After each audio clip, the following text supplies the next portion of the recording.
प्यारे साथियों नमस्कार, आप सभी का स्वागत है अनफॉरगेटेबल रिजल्ट 2025 की शिक्षा यात्रा में। आप लोगों ने जो रिजल्ट इस वर्ष बिहार बोर्ड की झोली में डाला है विद्याकुल के माध्यम से, आप यकीन मानो ये रिजल्ट याद रखा जाएगा आने वाले कम से कम 50 सालों तक। और यदि ये रिकॉर्ड टूटता है तो सिर्फ विद्याकुल इस रिकॉर्ड को तोड़ेगा। और इसी कड़ी में हम लोग आज पहुँचे हैं सीवर में हम लोग मिल रहे हैं अपने डिस्ट्रिक्ट रैंक 3 से। इंग्लिश मीडियम के स्टूडेंट हैं हुंकार के, और आप यकीन मानो इतने साइलेंट स्टूडेंट हैं कि इस इंटरव्यू में इनसे कुछ निकलवाने के लिए बहुत मेहनत करने लगेगी, है ना। क्या नाम है आपका? धीरज कुमार। धीरज कुमार आपका नाम है। धीरज यार, कैमरामैन ने कही है कि ये इंटरव्यू चलते चलते करना है जिससे कि अच्छा लगेगा, है ना। तो हमें चलते रहना है। अब ये गिर गए, इनकी जिम्मेदारी है, ठीक है भाई। कितने मार्क्स आए? 459। थोड़ा तेज बोल पाओगे? 459 मार्क्स आए। किस सब्जेक्ट में कितने कितने मार्क्स आए? सर, इंग्लिश में 88 और हिंदी में 92। हाँ। और फिजिक्स में 95 और केमिस्ट्री में 96 और मैथ में 89। अच्छा। और अभी अभिषेक सर से मैं बात कर रहा था, फिर सर। तुमने बताया कि तुमने मेजॉरिटी क्लासेस की हैं रिकॉर्डेड। Yes sir. ऐसा क्यों? सर थोड़ा टाइम का मतलब अभाव रहता था। टाइम का अभाव रहता था, लेकिन क्लास सारी अटेंड करी है? यस सर, और उसको पूरा भी करता था। उसको पूरा भी करते थे? रात भर मतलब वो करता था। रात भर पढ़ना पड़ता काम भी करना पड़ता, मतलब थोड़ा था घरेलू काम, तो उसको भी संभालना पड़ता था। क्या काम था घरेलू? मतलब थोड़ा पापा के साथ, मतलब कुछ दिन तक गांव में रहे तो पापा के साथ हाथ बटाना काम है। Yes sir. ठीक है यार, ये सोचा था कि 459 नंबर आ जाएंगे? सर सोचा था स्टेट रैंक, लेकिन पता नहीं क्या गड़बड़ हुआ। स्टेट रैंक का सोचा था? Yes sir. मैथमेटिक्स में कुछ गड़बड़ आया? सर मैंने पूरा आंसर मिलाया था, पता नहीं कटा कहाँ पे। आंसर मिलाया था सारा? ओके हाँ। घर आने के बाद? Yes sir.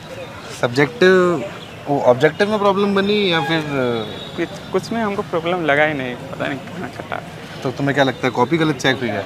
शायद। हाँ। मैथ्स के अलावा नहीं और कुछ में बस मैथमेटिक्स की प्रॉब्लम। अगर मैथ्स में कॉपी सही होती तो स्टेट रैंक लगती? Yes sir. क्या स्टेट रैंक लगती? टॉप 10 में तो आ जाते। टॉप 10 में आ जाते हैं। अच्छा, अब जब नहीं आई तो फिर गम और मलाल किस बात का? यस। हाँ, ये भी अच्छी है। आगे क्या करना चाह रहे हो?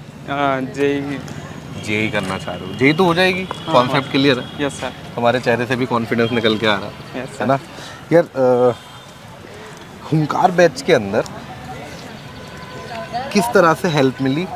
क्या हम लोग वो फैसिलिटी प्रोवाइड करा पाए जिनके हम लोग ऐड चलाते हैं, जिसके बारे में चीखते हैं, बताते हैं? सीरियसली पूछ रहा हूँ, कोई प्रेशर नहीं है। अगर ना लगाओ तो मना कर देना। मतलब कंसेप्ट इतने क्लियर है कि मतलब थोड़ा और मैं एफर्ट डालूंगा 2 महीने में तो शायद जेई का क्वेश्चन बहुत सारा सोल्व हो सकता है। ये तुम बड़ी बात कर रहे हो, काफ़ी बड़ी बात कर रहे हो। ये तुम ये कह रहे हो कि हम लोगों ने फाउंडेशन इतनी स्ट्रॉन्ग कर दी है कि जेई निकालने में तुम्हें सिर्फ 2 महीने की स्ट्रॉन्ग मेहनत लगेगी। Yes sir.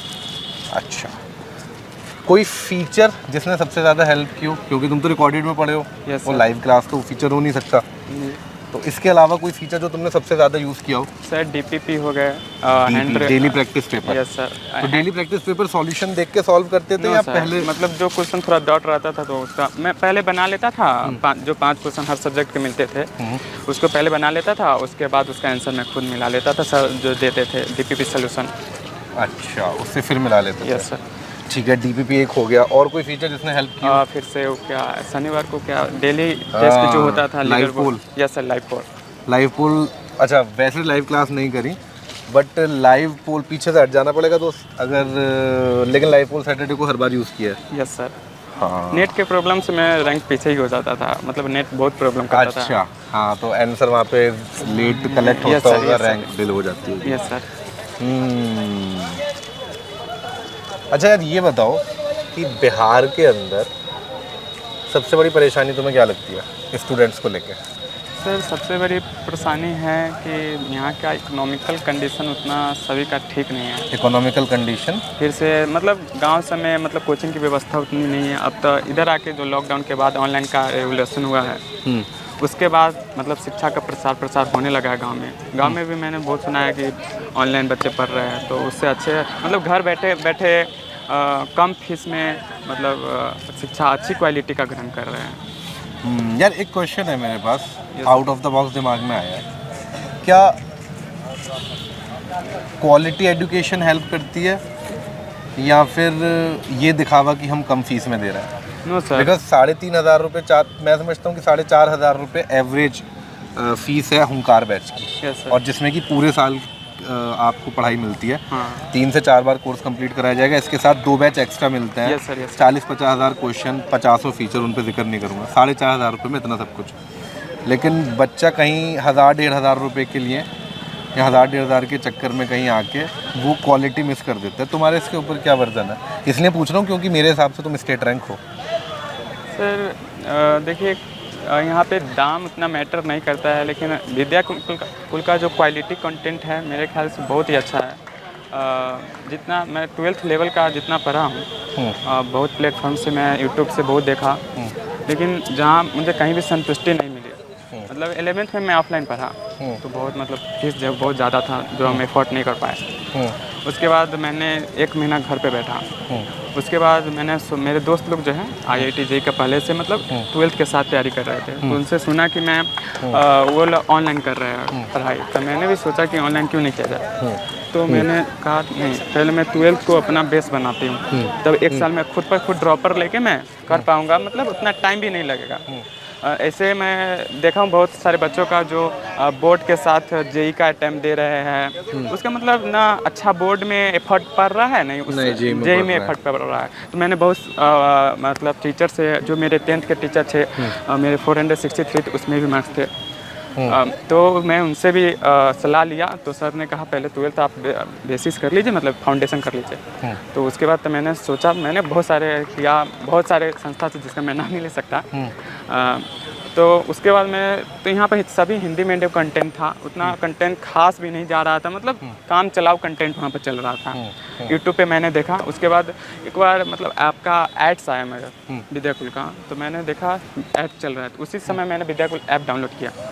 तो उसके बाद मैंने जब डेमो क्लास देखा ना, तो हमें अच्छा लगा, खासकर अभिषेक सर और अस्मित सर का मैंने देखा। तो मैंने सोच लिया कि मैं हुंकार बैच, यस सर, हुंकार बैच लूँगा। तो मैंने हुंकार बैच ले लिया, और जो भी उसके बाद भी मतलब कि हो, तो मैंने हुंकार बैच से पढ़ाई करने लगा, और फाउंडेशन मेरा बहुत ही बिल्ड होते रहा। मतलब मैं कह रहा हूँ फिर से एक बार कि कंसेप्ट इतने क्लियर हो गए, मतलब इतने क्लियर है कि मैं सिर्फ क्वेश्चन का प्रैक्टिस करना चाह रहा हूँ। मतलब कंसेप्ट क्लियर बहुत है, क्वेश्चन का सिर्फ प्रैक्टिस हो जाए तो बहुत बढ़िया हो जाए। मैं अब इसके बाद यही करने वाला हूँ, मतलब अब जो भी है, मेरा तो हॉलीडे ख़त्म हो गया, अब इसके बाद यही अब अगली जंग की तैयारी शुरू। Yes sir. अच्छा, बाकी के स्टूडेंट्स को क्या एडवाइस करना चाहोगे? देखिए एडवाइस यही है कि आप विद्याकुल पर भरोसा जता सकते हैं, क्योंकि पूरा बिहार का जो बच्चा, मैंने आपका वैशाली का कल इंटरव्यू और कहाँ का वैशाली और एक स्टेट रैंक 5 थे शायद कोई, उनका इंटरव्यू देखा, तो वहाँ पर भी मैंने देखा बहुत ही भरोसा है। तो आप लोग को भी भरोसा करना चाहिए। मैंने भी भरोसा किया और मैं इस मुकाम पर पहुँच पाया सिर्फ विद्याकुल के कारण ही। तो आपसे भी सजेस्ट यही करूँगा कि विद्याकुल का हुंकार बैच जरूर ले, एक बार देख लो। हाँ, एक बार लेना ना लेना आपके ऊपर छोड़ देते हैं, है ना। बट हमारा सपना है कि बिहार में क्वालिटी एजुकेशन मिले, ताकि आप अपने लॉन्ग टर्म गोल्स को अचीव कर पाओ। बोर्ड में टॉप करना, रैंक करना ही ईजी। फॉर एग्जांपल जैसे इसने बताया कि बोर्ड सिर्फ एग्ज़ाम है ना, इसका जो एक्चुअल एम है that is JEE। Yes sir, right. उसके लिए फाउंडेशन तैयार कर दी, ये हमारा रोल है तुम्हारी लाइफ में। उसके लिए तुम्हें आगे ज़्यादा फीस देने की ज़रूरत नहीं है। अब एक हल्की सी गाइडेंस से 2-3 महीने की स्ट्रॉन्ग मेहनत से निकाल लोगे। ठीक है जी। तो ये थे हमारे प्यारे से स्टूडेंट, बहुत शांत थे, कभी किसी ने इनका नाम नहीं सुना, लेकिन अक्सर वो लोग जो शांत होते हैं उनकी कामयाबी ही शोर मचाती है। तो जुड़े रहिए हमारे साथ, मिलते हैं अगली कहानी में फिर अगले स्टूडेंट के साथ, जहाँ पे आपको कोई ना कोई प्रेरित करने के लिए तैयार होगा। और जुड़ना ना भूलें विद्याकुल से, अभी इंस्टॉल कर लें अगर नहीं किया है। अगर आप विद्याकुल के स्टूडेंट हैं और आपने किसी को नहीं बताया तो इमीडिएट बताएं, क्योंकि आपकी वजह से किसी की शिक्षा में क्वालिटी ऐड हो सकती है। इतनी बड़ी दायित्व और जिम्मेदारी आपके ऊपर है। तो मिलता हूँ फिर अगली कहानी में, तब तक के लिए धन्यवाद, शुक्रिया, आदाब, नमस्कार।